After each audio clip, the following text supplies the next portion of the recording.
আমরা আসলে সবসময় জিততে চাই, কথার পিঠে কথা জিততে হবে, প্রতি মুহূর্তে তর্কে জিততে হবে, কুতর্কে জিততে হবে, এখনই জিততে হবে।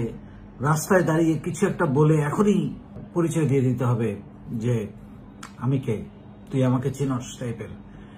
ইভেন না, আমরা এরকমও দেখেছি রাস্তায় একেবারে দরিদ্র রিক্সাওয়ালা, তাকে ঠাস করে একটা চড় লাগিয়ে কেউ কেউ জিততে চাচ্ছে। মানে গরিবকে মেরে জেতার মধ্যে কি আনন্দ আছে? মানে এগুলো অসুস্থতা। মানে আপনি দেখবেন রাস্তায় মুহূর্তেই ঝগড়া লেগে যায়, কেউ কেউ গাড়ির কারণে, রিক্সার কারণে বা অন্য যে কোনো কারণে। অথচ এই মানুষগুলো কিন্তু একজন চেনে না, কোনোদিন দেখে নাই, বা ওই ঘটনাটা ঘটার পর কোনোদিন তাদের সাথে আর দেখা হবে না, পরিচয় হবে না। কিন্তু ওই মুহূর্তে দুইজন অপরিচিত মানুষ খুবই সামান্য কিছু ঘটনা নিয়ে ঝগড়া লেগে যাচ্ছে এবং একজন আরেকজনের মহাত্ম, একজন আরেকজনের বাহাদুরি, শক্তি, মাসলস দেখানোর চেষ্টা করছে যে তিনি কত বড় শক্তিশালী। কেন? কি প্রয়োজন? ওই মানুষটাকে আপনি চেনেন? ওই মানুষটার সঙ্গে আপনার পরিচয় আছে? ওই মানুষটা আপনার কেউ লাগে? এবং ওই মানুষটার সাথে জীবনে আর কোনোদিন আপনার দেখা হবে না। তাহলে তার কাছে ওই মুহূর্তে কিছুক্ষণের জন্য জিতে তর্ক করে শক্তি দেখিয়ে কি লাভ? এটা অসুস্থতা, এটা একেবারেই অসুস্থতা। মানে হারতে চাই না কোনোভাবেই, কথা দিয়ে জিততে হবে, খোঁচা মেরে, আঘাত করে, অসম্মান করে। মানে কথা মাটিতে পড়া যাবে না, ধরে ফেলতে হবে, ধরে জবাব দিয়ে ফেলতে হবে, মানে জবাব দিতেই হবে। এগুলো অসুস্থতা।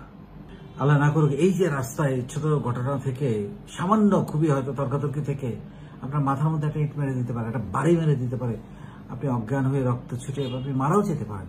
তাহলে এই যে সামান্য ঘটনা থেকে এত বড় কিছু, কিন্তু ওই লোকটা যদি আপনার পরিচিত হয়, আপনাকে আগে থেকে চেনে, সে কখনো আপনার মাথায় বাড়ি মারবে না। কিন্তু অপরিচিত মানুষটা আপনার মাথায় বাড়ি মারতে বিন্দু মাত্র দ্বিধা করবে না, কারণ সে আপনাকে চেনে না, আপনার প্রতি তার কোনো মায়া নেই।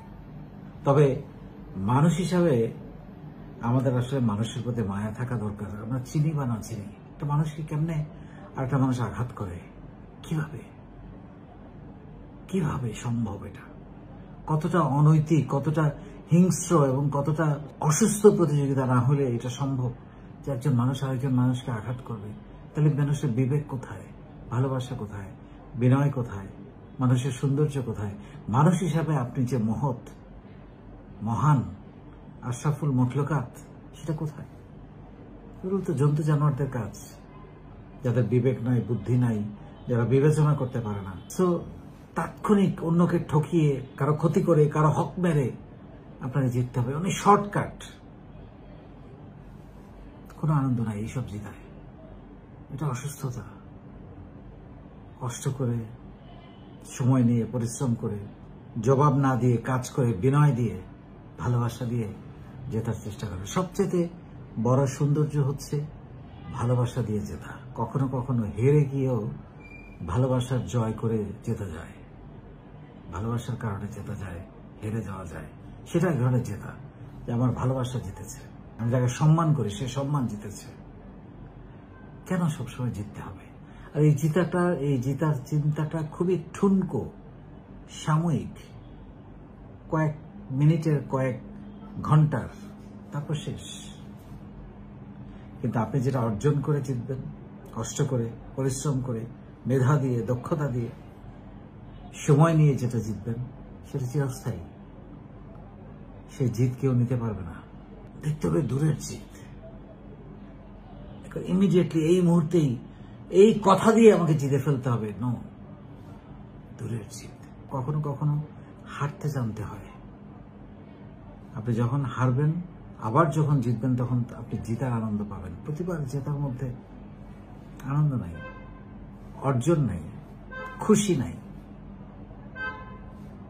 দূরের জিতটা আমরা দেখি, যেটা লম্বা, দীর্ঘস্থায়ী, সুখ দিবে, আপনাকে আনন্দ দেবে, খুশি দেবে। কথায় কথায় জিততে চায় না, এটা ভুল।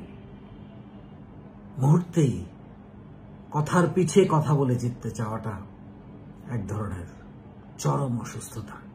এটা আপনাকে মানসিকভাবে ক্ষতিগ্রস্ত করে ফেলবে, দুর্বল করে ফেলবে। এটা একটা মানসিক রোগও বটে।